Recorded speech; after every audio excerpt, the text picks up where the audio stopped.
मजदूर दिवस पर सेटू द्वारा नेरचौक और कमांद में कार्यक्रम आयोजित किए गए। सेटू द्वारा मजदूरों के अधिकारों की रक्षा करने की योजना बनाई गई। नेरचौक में सेटू के कार्यकर्ताओं ने श्रम कानून को लेकर केंद्र सरकार पर निशाना साधा और जमकर प्रदर्शन किया। मजदूर दिवस पर सीटू द्वारा नेरचौक में ईएसआईसी मेडिकल कॉलेज और अस्पताल के गेट पर केंद्र सरकार के खिलाफ जमकर नारेबाजी की गई।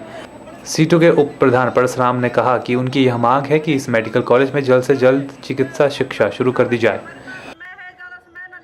ये जो नेरचौक में मेडिकल कॉलेज ईएसआईसी का बन रहा है, हम सरकार से मांग करते हैं, 3 मांगे हमने उनके पास रखी है अभी, कि ईएसआईसी का जो रेजोल्यूशन मेडिकल शिक्षा का बंद करने का उन्होंने दिसंबर महीने का पास किया है, उसको वापस लें और ईएसआईसी जो 21 मेडिकल और 9 डेंटल कॉलेज कुल मिला के 30 संस्थान ये पूरे भारतवर्ष में खोल रही थी, वो ईएसआईसी इसको चलाए। उसमें नेरचौक का कॉलेज भी शामिल है। दूसरी मांग हमारी है कि अगर ऐसा संभव नहीं है आज की डेट में, तो एम्स भारत को जो सैंक्शन किया, हिमाचल को जो सैंक्शन किया है, जिसको बनने में अभी तक 8-10 साल लगेंगे, तो यहाँ तो सारी बिल्डिंग्स तैयार हैं, तो उस एम्स को यहाँ शुरू किया जाए। अगर इनको 8-10 साल बाद उसको ले ही जाना होगा तो तब उसका फैसला कर लें, मगर अभी तो अगर एम्स देने में वो थोड़े भी ईमानदार हैं तो उसको यहाँ शुरू करें। तीसरी मांग हमारी ये है कि अगर ये दोनों बातें नहीं होती हैं तो राज्य सरकार इसको चलाए, और ये जो बयानबाजी वो करते हैं हम तैयार हैं, हम चलाएंगे,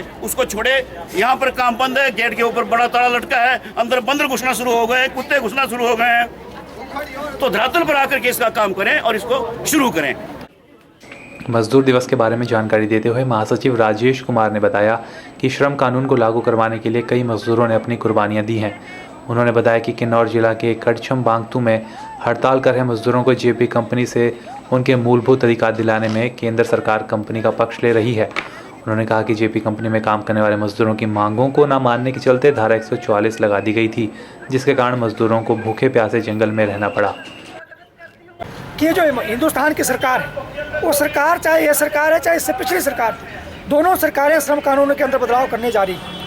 श्रम कानूनों के अंदर जो बदलाव करने की बात है वो मजदूरों के फेवर में नहीं, मजदूरों के पक्ष में नहीं, मजदूरों के विरोध में। इसलिए ये लड़ाई दोहरी लड़ाई है। एक लड़ाई तो ये लड़ाई हो जाती है कि जहाँ हमने हमारा ठेकेदार हमारा शोषण करा है, जहाँ हमारी कंपनी से हमारे को फैसिलिटी नहीं मिल रही जो कानून मिलनी थी वो, और दूसरी ये जो मौजूदा कानून है, इन कानूनों को बचाने की लायबिलिटी में मजदूरों के ऊपर आ गई है।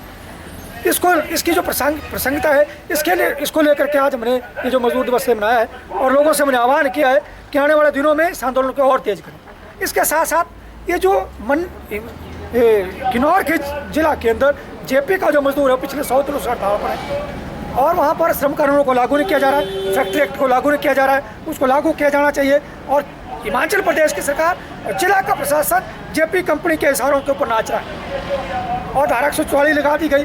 2 मजदूर वहाँ है ना शहीद हो गए, उनको हमने याद किया, उनको हमने है ना जेपी के मजदूरों को हमने समर्थन दिया कि जेपी के मजदूर अपनी लड़ाई को अंजाम तक पहुँचाएंगे, हम उसको लड़ेंगे। इसके साथ साथ ये जो ईएसआईसी मेडिकल कॉलेज है, इसका सरकार ने दिसंबर में नोटिफिकेशन जारी कर दी कि हम नहीं चलाएंगे। फिर 1000 करोड़ का खर्चा क्यों करना था?